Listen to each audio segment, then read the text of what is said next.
Hi guys, hello everyone. આજે આપણે ભરેલા રીંગણ રવૈયા આપણા ગુજરાતીમાં કહે છે તે બનાવીશું.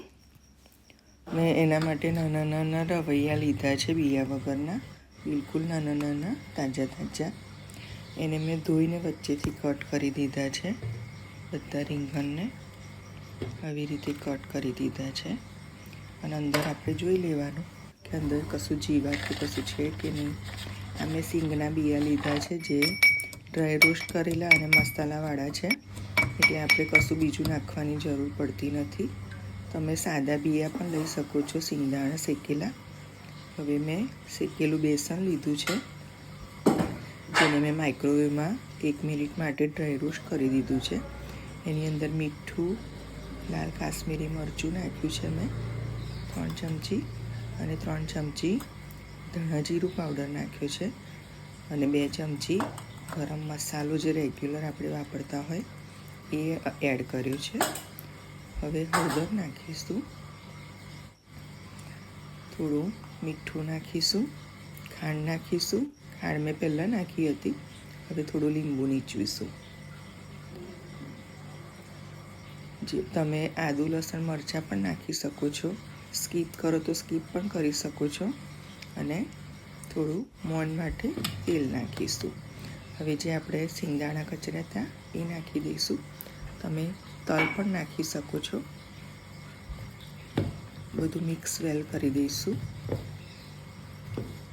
હું આ પાવડર બનાવીને ઘરે જ રાખું છું, એક બોટલમાં ભરીને ફ્રીજમાં મૂકી રાખું છું, જેથી બનાવતા વાર ના લાગે. ગાઈડ્સ પણ આ રેસીપી માટે મેં તમને બતાવવા માટે બનાવ્યો છે. આ હું મહિના સુધીને એક ફ્રીજમાં મૂકી રાખું છું. પતી જાય એટલે ફરી નવું બનાવું છું, કારણ કે આપણે કિચન ટિપ્સમાં ઘડીએ ઘડીએ આવી રીતે બનાવીએ તો બહુ વાર લાગે સવારમાં, એટલે હું બનાવીને મૂકી જ રાખું છું. બધા રીંગણ મેં આવી રીતે ભરી લીધા છે, અને એકદમ ધીરા તાપે આપણે ચડવા માટે મૂકી દઈશું. અને આમાં થોડું એકદમ ડ્રાય કરવાના છે, આપણે રસાવાળા નથી બનાવવાના, એટલે આમાં તેલ વધારે જશે. એટલે ધીરા તાપે આપણે એને મૂકી દઈશું. લગભગ મેં 15 મિનિટ જેવું થયું છે, 10 મિનિટ જેવું.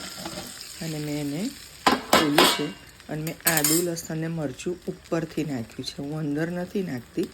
આવી રીતે ઉપર નાખ્યું છે. લીલું લસણ અને લીલા ધાણા નાખ્યા છે. અને ગાઈસ, હું એક સિક્રેટ ઇન્ગ્રેડિયન્ટ જે તમને જણાવું છું, તમે પણ નાખજો, બહુ સરસ લાગે છે એને લીધે રવૈયા. જે પૂરી પૂરી આપણી જે લીમડી આપણે એમાં નાખીએ છીએ કઢીમાં, એ લીમડી નાખવાની, એનાથી ટેસ્ટ એકદમ સરસ લાગે છે. જો આવી રીતે આપણા રીંગણ બધા સરસ ચડી ગયા છે ધીરા તાપે. હવે મેં ખીચડી, કઢી, શાક અને ભાખરી બનાવી છે. અને કાલે જ મેં વલણું કર્યું હતું, તો એના માટે મેં થોડું માખણ પણ કાઢી લીધું છે. અમે લોકો એ ઘરનું માખણ બધા ખાઈએ છીએ, તો બધાને સરસ લાગે છે. તમે પણ બનાવજો ગાઈડ્સ, અને મારી ચેનલને સબસ્ક્રાઈબ કરવાનું ભૂલતા નહીં. Bye guides.